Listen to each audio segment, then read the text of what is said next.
పాలమూరు జిల్లా పండగ సాయన్న సొంత ఊరు మిరుగోన్పల్లిలో ఉన్నాం మనము. మిరుగోన్పల్లి చిన్న కుగ్రామం. ఈ గ్రామంలో ఆయన సుమారు 200 సంవత్సరాల క్రితం పుట్టి ఇక్కడ పెరిగి ఇక్కడ నుంచి తన ఉద్యమాన్ని ముందుకు తీసుకుపోయిండు. ఆ మిరుగోన్పల్లిలో ఈ గ్రామస్తులు ఉన్నారు. ఇక్కడ సూర్యనారాయణ యాదవ్ అని ఆయన మనతో ఉన్నారు. ఆయన మిరుగోన్పల్లిలో పండుగ సాయన చేసిన పోరాటం, తనకు తెలిసిన విషయాలు చెప్తాడు. అట్లాగే అప్పుడు ఉర్దూలో పాటలు పాడేవాళ్ళంట. రజాకార్లు నిజాం నిరంకుశత్వానికి వ్యతిరేకంగా, రజాకార్ల రాక్షసత్వానికి వ్యతిరేకంగా ప్రజలు ఏ విధంగా పాటలు అల్లుకొని పాడిననే విషయాన్ని ఆయన తన స్వరంతో వినిపిస్తారు. సూర్యనారాయణ గారు చెప్పండి. అయితే అయినది మేమైతే చూడలేదు సార్. మా తాతోళ్ళు సాయన్ అనేటైనా ఇద్దరు ఇక్కడ ఉన్నారంట. ఉండి వాళ్ళు ఏదో విద్య ఎవరి దగ్గర నేర్చుకున్నారో తెలియదు. ఆ రజాకర్ల జమానాల్లో వాళ్ళు ఏం చేసినారంటే ఈ విద్య నేర్చుకున్నారు. విద్య నేర్చుకొని ఏం చేసారు, మొత్తం ఈ ఆజం అలీ కానీ ఉస్మాన్ అలీ బాషా వాళ్ళ జమానాలో వీళ్ళ పీరియడ్ నడిపించుకున్నాడు. వాళ్ళు ఎవరి దగ్గర నేర్చుకుంటో లేదు. ఈ పెద్ద మనిషి పాట ఇట్లా తిరిగి పాట కట్టుకున్నాడు. పాట కట్టుకొని దాన్ని విన్నారు వీళ్ళు. ఈయన ఏం చేశారంటే ఈ పిల్లలు యూత్ అంతా కట్టి ఇటువంటి పిల్లలంతా యూత్ కలిసి ఇట్లా పండుగ సాయన ఇట్లా అని 10 సార్లు అడిగారు. అంటే అసలు మాకు తెలియదు, మేము చూడలేదు. మా తాతోళ్ళు అక్కడికే చూడలేదు. మా తాతనే చేసిండంట ఆయన. అది ఎప్పుడు రజాకారుల కంటే ముందు. అంటే మీ తాతలు చిన్నగిరి పెద్దగిరి అని వాళ్ళిద్దరు ఆయనకు సోపద్దారులట కదా, దోస్తాను అట్లా ఇట్లా. ఇప్పుడు వీళ్ళు మేము ఎట్లుంటామో అట్లా విన్నారు. అయితే ఆయనకు అండగా నిలబడి కుడి భుజం ఎడం భుజం లాగా ఉండి నిలబడినారు. అది ఇక ఈయన ఆ పాటలో ఈయన జమ కూర్చుండు. సంతెర సౌ అతి సిజరిక జమానా నదర్ బన్ గయదాన బిచ్చక మంతరు యాదు నహి సాంపు పకడున జుట జవాబు నా కరుణ. ఇట్లా ఉన్నాయి పాటలు. అంటే అవి మొత్తం ఇప్పుడు మాకు ధ్యాసకు లేవు. పండుగ సాయన్న వాళ్ళ వంశం వాళ్ళు ఈ మిరుగోన్పల్లిలో ఎవరు లేరా ఇప్పుడు? ఇప్పుడు ఎవరు లేరు. వాళ్ళ ఆడవిళ్ళలో ఒక స్థలం గుంజలపాలు ఉన్నారు. ఇంకా వీళ్ళు వాళ్ళ పెద్దనైన కొడుకులు ఎవరో అని మాకైతే తెలియదు, వీళ్ళకే తెలియాలి. అది నేను అది కూడా చెప్పిన, మీరు ఏదిరా కరెక్టే చెప్పుండి అని. ఏం పెద్ద మనిషి అది కరెక్ట్ మాట, ఇది చెప్పమాట అని చెప్పిన. అయితే ఆమె ఆడవిళ్ళ పిల్లలు ఆడ మాత్రం ఉన్నారు. ఈరోజు మండల్ టీవీ పాలమూరు జిల్లా పండుగ సాయన్న ముదిరాజ్ ఊరికి వచ్చింది. ఈ ఊళ్ళో ఈ పక్కనే మిరుగోన్పల్లి ఇందాక మనం మాట్లాడినాము. ఆ మిరుగోన్పల్లి శివారు భాగంలోనే చిన్న అక్కడ 10 ఇండ్లు అక్కడ 10 ఇండ్లు కట్టుకొని వేరు పేర్లు పెట్టుకున్నారు. అయితే పండుగ సాయన్న వారసులు పండుగ నరసింహులు, పండుగ యాదయ్య, పండుగ సాయన్న వాళ్ళ అన్న సంతతి వీళ్ళు. పండుగ సాయన్నకి పెళ్లి కాలేదు, కానీ ఈ వారసులు ఇక్కడనే ఇల్లు కట్టుకొని ఇక్కడనే వ్యవసాయం చేసుకుంటూ ఉన్నారు. అయితే పండుగ సాయన్న విగ్రహం ఇక్కడ పెట్టారు. నిజంగా ఆ విగ్రహం చూస్తూనే ఆయనలో ఒక ధీరత్వం మనకు ఉట్టిపడినట్టు కనిపిస్తుంది. ఆయన కళ్ళల్లో ఎంత తీవ్రత ఉందో, ఎంత తీక్షణ ఉందో కనిపిస్తుంది. ఆజానుభావుడు. ఆయన ఛాతీ కూడా 2 అడుగులు ఉండని మన కళాకారులు చెప్తున్నారు. ఆ విధంగానే ఈ చిత్రం చూస్తే, ఈ బొమ్మ చూస్తే కూడా ఆ విధంగా ఆ ధీరత్వము, ఆ శరీర సౌష్ఠవము అది కనిపిస్తున్నది. ఆ వీరుడి లక్షణాలు ఉట్టిపడేలాగా బొమ్మను తీర్చిదిద్దిన కళాకారులకు కూడా మనం వందనాలు చెల్లించాలి, అభినందనలు తెలియజేయాలి.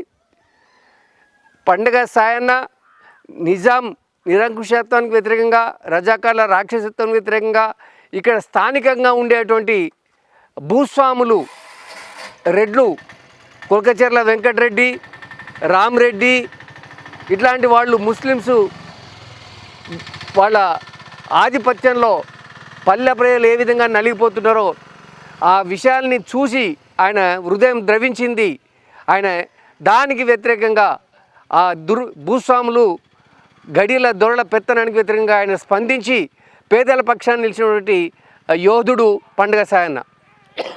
పండుగ సాయన్న కలిగిన వాళ్ళని కొట్టి లేనోళ్ళకు పెట్టిండు అని ఇక్కడ ప్రజలు చెప్తున్నారు. అంటే ఆ రోజుల్లోనే ఒక సామ్యవాదము, ఒక సామాజికము, ప్రజాస్వామికం అనేటువంటి భావనతో కలిగి, ఎందుకంటే పేదలే సృష్టికర్తలు, సంపదకు సృష్టికర్తలు ఎవరు? పేదలు. వాళ్ళు కష్టపడి సంపాదించింది వాళ్ళ కనీసం తిండి లేకుండా ఆకలి చావులు తెచ్చేటువంటి పరిస్థితులలో ఆ దొరల గడీలని, ఆ గోదాములని వాటిని దోచుకొచ్చి వాడిని నయాన భయాన బెదిరించి తీసుకొచ్చి పేదలకు పంచి వాళ్ళకు కడుపు నింపిండు. సో వాళ్ళ ఆకలి చావకుండా ఆయన కాపాడగలిగిండు. అంతేకాదు పేదింటి పిల్లలకు పెళ్ళిళ్ళు కావాలంటే కూడా ఇబ్బందులు ఉండేటివి. సో వాళ్ళకు కూడా ఆ విధంగా సాయం చేసిండు. సో ఆయన ధీరత్వాన్ని చూసి, ఆయన వాక్చాతుర్యం చూసి ఆయనకు అనేక మంది శిష్యులు ఏర్పడిండ్రు, అనుచరులు ఏర్పడిండ్రు. వాళ్ళంతా చిన్నగిరి, పెద్దగిరి అని ముష్టి గొల్లలు, అలాగే ఇంకెవరెవరు ఉంటారు, రాంపురం రామన్న, శాంపురం వెంకన్న, ఇలాంటి అనుచరులతోటి ఆయన ఒక బృందాన్ని తయారు చేసి ఆయన ఈ చుట్టుపక్కల ఉన్నటువంటి గడీల మీద, దుర్మార్గుల మీద, భూస్వాముల మీద పెత్తనం చేసే వాళ్ళ మీద ప్రజలకు న్యాయం చేయడానికి ఆయన కంకణం కట్టుకున్నాడు. ఆ వారసత్వాన్ని కొనసాగించడానికి ఇవాళ మరొక్కసారి ఈ ముదిరాజులు కానీ, ఇతర బీసీలు కానీ, లేదా సకల జనులు ఒక ప్రజాస్వామిక ఉద్యమం చేయడానికి సిద్ధపడ్డారు. ఆ సిద్ధపడే క్రమంలో ముఖ్యంగా భారతదేశం స్వతంత్రం వచ్చి ఒక రాజ్యాంగం వచ్చిన తర్వాత ప్రజాస్వామిక ప్రభుత్వం ఏర్పడినాక ఆ పాలన సాగాలి. ఆ పాలనలో దామాషా రీతిలో భాగస్వామ్యం, ప్రాతినిధ్యం ఉండాలి. పార్లమెంటు తర్వాత అసెంబ్లీలో కూడా మా భాగస్వామ్యం ఏందని ప్రశ్నించడానికి చట్టసభల్లో బీసీల రిజర్వేషన్ల సాధన కోసం ఒక ఉద్యమం సాగుతున్నది. దానికి హైదరాబాద్ కేంద్రంగా పలు బీసీ సంఘాలు, ఎస్సీ ఎస్టీ మైనార్టీ సంఘాలు అన్నీ కలిసి ఒక సామాజిక న్యాయ జేఏసీ ఏర్పడింది.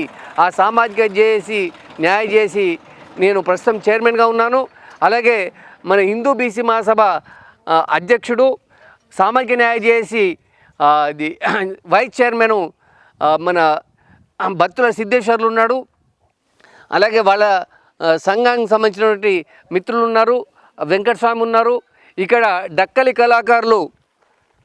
కళాకారులు పోచెట్టి ఉన్నాడు, నీ పేరు పోచప్ప, సతీషు, అలాగే వారసులు, పండుగసాయన్న వారసులు ఈ విధంగా ఇక్కడ ఉన్నారు. అయితే చట్టసభల్లో బీసీల రిజర్వేషన్ల సాధన అనేది స్ఫూర్తిగా ఆ సాధన కోసం ఒక ఉద్యమం ప్రారంభం కావాలి. ఆ ఉద్యమం క్రమంలో ఒక పాదయాత్ర చేయడమా, లేదా బస్సు యాత్ర చేయడమా, లేకపోతే ఏ విధంగా అనేది ప్లాన్ చేసుకునే క్రమంలో సరే ముందు మహనీయుల జన్మస్థలాన్ని సందర్శిద్దాం, అక్కడి నుంచి స్ఫూర్తి పొంది ఈ ఉద్యమాన్ని ముందుకు తీసుకుపోవాలనేటువంటి ఆలోచనతోటి ఇవాళ పండుగ సాయన్న నైజాం కాలంలో 200 సంవత్సరాల క్రితం, 150-200 సంవత్సరాల క్రితం ఇక్కడ పోరాటం చేసిన వ్యక్తి. ఇక్కడి నుంచి స్ఫూర్తిగా ఈరోజు ఇక్కడ నుంచి వచ్చేసినాము. ఇక్కడ నుంచి ఈ ఉద్యమాన్ని ముందుకు తీసుకుపోతాం. అంటే ఈ పాలమూరు జిల్లా నుంచి ఆసిఫాబాద్ జిల్లా వాంకిడి వరకు, అక్కడ కొండా లక్ష్మణ్ బాపూజీ పుట్టినటువంటి ఊరు. ఆయన తెలంగాణ ఉద్యమంలో 69లో తన మంత్రి పదవికి రాజీనామా చేసిందంటే మళ్ళీ తను చనిపోయే వరకు కూడా ఎలాంటి పదవిని పొందలేదు. తెలంగాణ సాధనే లక్ష్యంగా పనిచేసినటువంటి యోధుడు కొండా లక్ష్మణ్ బాపూజీ. భద్రాచలం నుంచి నిజామాబాద్ వరకు, బాసర వరకు కూడా ఈ పాదయాత్ర కొనసాగుతుంది. సమ్మక్క జాతర కాంచి హైదరాబాద్ వరకు ఈ జాతర ఉంటుంది. ఈ పాదయాత్రలు, ఈ ఉద్యమ యాత్రలు ఇవన్నీ ఉంటాయి. నేను మీ బత్తుల సిద్ధేశ్వర్లు, హిందూ బీసీ మహాసభ అధ్యక్షుడిని. హిందూ బీసీ మహాసభ తర్వాత మిగతా బీసీ సంఘాలన్నిటితో కలిసి ఒక సామాజిక న్యాయ జేఏసీ ఏర్పడ్డది. చట్టసభల్లో బీసీ వాటా అనే డిమాండ్ మీద అనేకమైన ఉద్యమ కార్యక్రమాలు చేయాలని నిర్ణయం చేసుకున్నది.